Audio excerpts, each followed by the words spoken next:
All right, Jason. So we're going beyond the blog. So this week we're talking about product awareness. It's huge, and I think it's one of the things that are probably the most underappreciated art form, if you so to speak. The people that do it well seem to really benefit from it, and specifically the biggest, I think, benefactors are the salespeople because it becomes much easier to sell product when your customers and prospects already have some base knowledge.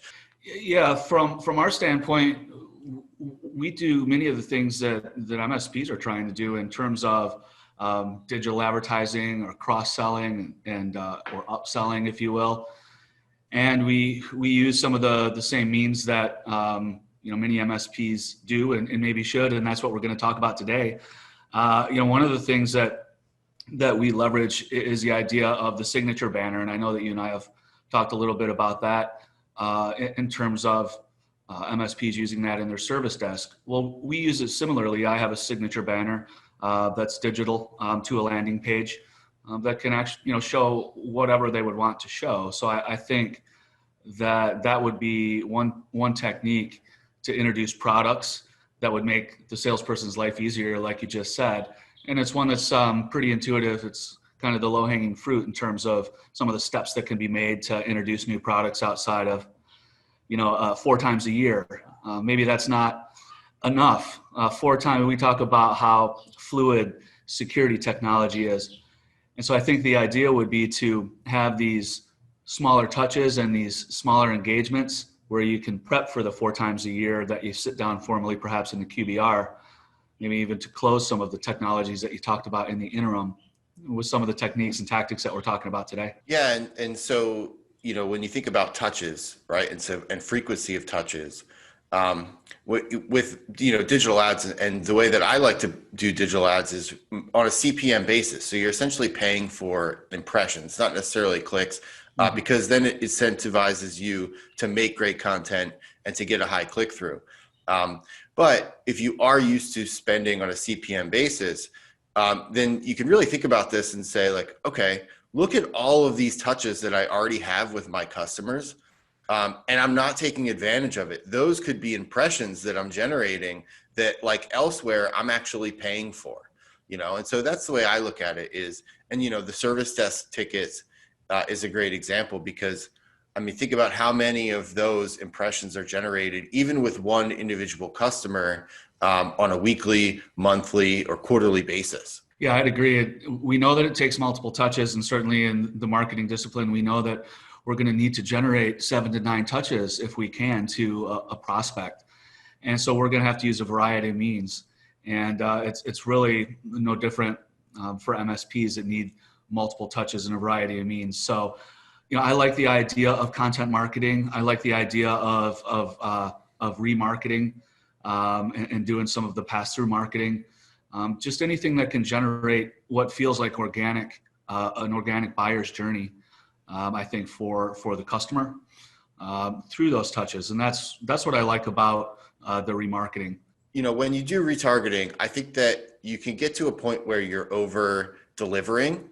And that's the real challenge, is that, because you don't want to show the same ad to the same person 20 times. Eventually, if they were going to click, they probably would have already. How frequent were those touches? And was it 20 in the same week, or was it 20, over a long period of time? And so that's why I like to have a good content mix and just cycle the ads. And, I say ads and content almost interchangeably because you shouldn't be just throwing in banner ads and thinking that that's going to do the trick.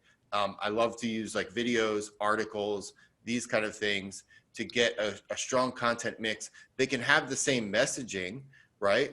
But if you come at it with different mediums to reinforce that message, now it's not the same as just seeing that same 300 by 250 banner ad everywhere you go on the internet. That whole strategy is tiring a little bit, and so I think that content mix is huge. And I think that getting just the right amount of impressions on each one, on a per visitor basis, is really probably the biggest benefit that you can have. Yeah, it just goes right into the different makeups of the touches. So, the retargeting, you bring up good points about not overdoing it. It's still analogous to my world in marketing when we at Viper would do drip streams out to our customers with deliverables, driving them back to content to try to increase those touches, but to vary those streams in those deliverables out through enough mediums where it doesn't seem stale, like you're saying. We find that our prospects and customers like to receive mindshare articles, and even when the sale's over in a retention manner, people are appreciative of getting things of value, and so we try to deliver that to our customers. And I think it's the same thing here in delivering value out to the customers with the MSPs. A newsletter, is really an open canvas for anything that they would want to talk outwardly to their customer base about.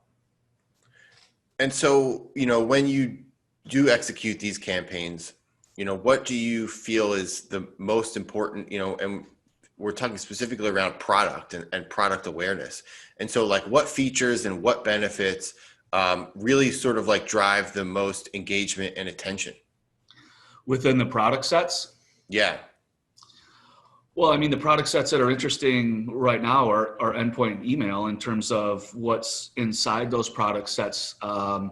There's half a dozen different technologies that live inside endpoint and email verticals that MSPs can add for additional services. So is that what you're touching on in terms of the variety of between endpoint and email? I can think of probably 10 different billable services between, let's say, archiving and encryption, phishing protection, attachment sandboxing, DNS filtering, web access control, full disk encryption. And that's just kind of off the cuff. All of those are typically modular within a security platform. And the beauty for the MSP is obviously to break those out on a monthly basis for the gold, silver, bronze type of package, should they want to do something like that. Yeah, and so when you look at like one product like that, and like you said, there's multiple technologies kind of like inside of it, it really means that there's a lot to talk about, so like you could really start to dig into this and if we're doing, product awareness from an educational standpoint, getting into those sort of like, starting at the top layer and then working your way in, I could see that being like just one product, but now spinning off into, probably 12, 15, 20 different pieces of content pretty easily that could be dripped out like over a long period of time. Yeah, that's absolutely right. So if, for example, then in keeping with our example, if I wanted to spin up drip campaigns or email campaigns, if I have 4 or 5 of those in a series, and if I want to concentrate on email, for example, then I really can be freed up to talk about maybe just the basics of email security. And then my second outreach might be really honing in on phishing, since that's really the prevalent topic these days. And that will lead me into my advanced, ATP solution and so on. So I do think that having the variety of content does tell a story through the buyer's journey. I do think that helps. But you mentioned products, and I think one of the double-edged, maybe not a double-edged sword, but the downside of maybe too many products would be just that you don't want to be seen as just kind of offering point products over solutions.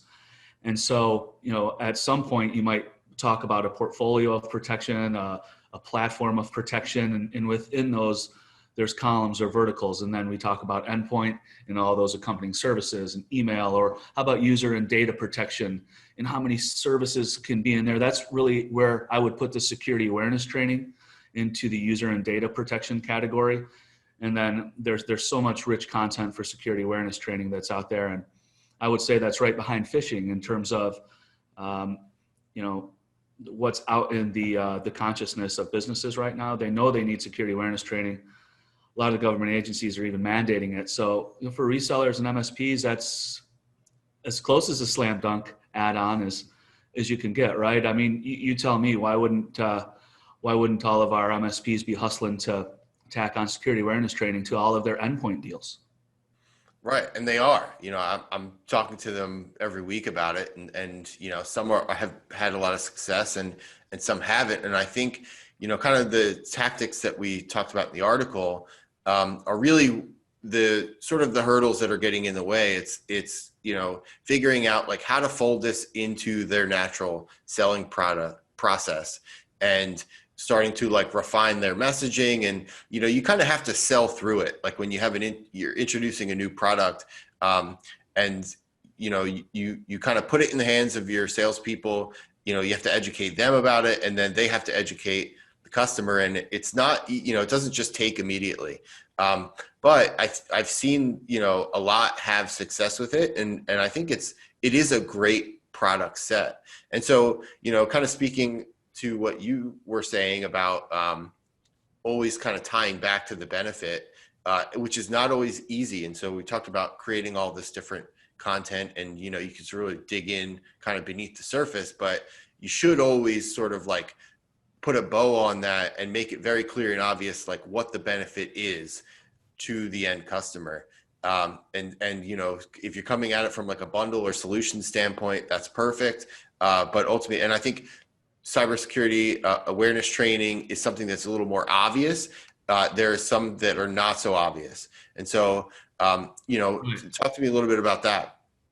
Well, yeah, there are some that are not so obvious. And I don't want to make it sound like, oh, if only it were so easy, all these billable services, just go sell them, right? There's a dozen here. Why can't you sell them?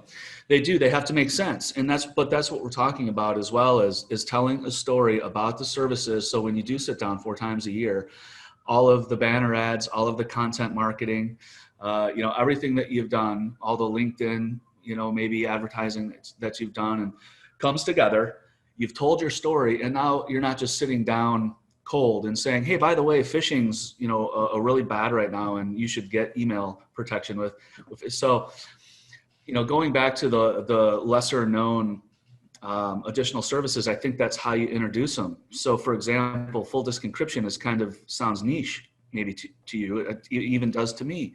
So what do you mean? How am I just going to go and be like, you need full disk encryption? But part of that you weave into the story in your email campaigns and your newsletter. For example, the work from home, the company laptops that have left, there's just going to be a certain percentage that are left behind and forgotten at coffee shops, or stolen, or left at the airport, or in an Uber, or otherwise.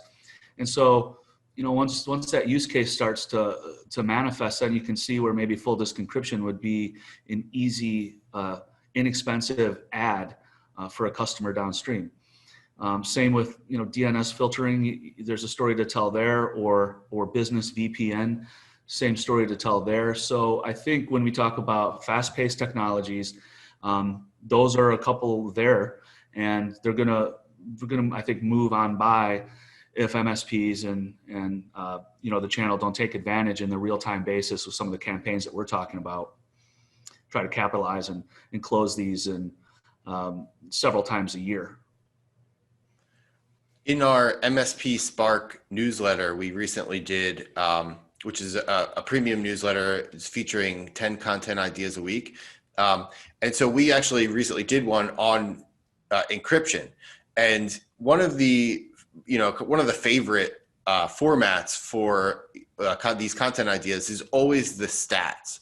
And in that encryption email, we had one, and I think it was, I don't remember the exact number, but it was something of the tune of a laptop is stolen or lost every 23 seconds. Yeah. And so you think about like, kind of like you said, the full disk encryption, you can get into all the nuts and bolts about that, but what does the consumer, meaning the business, actually care about? And so that, just that stat kind of like branded on a social media post, that's a great example of just a little tidbit of information that will then help you later explain that concept to them, because now they're getting the story, they're getting the plot, they're getting kind of like the problem, and they're getting all of that information slowly drip through. And then now you're able to kind of come in and say, okay, you've recognized what this problem is. Here's how we're going to help you fix it.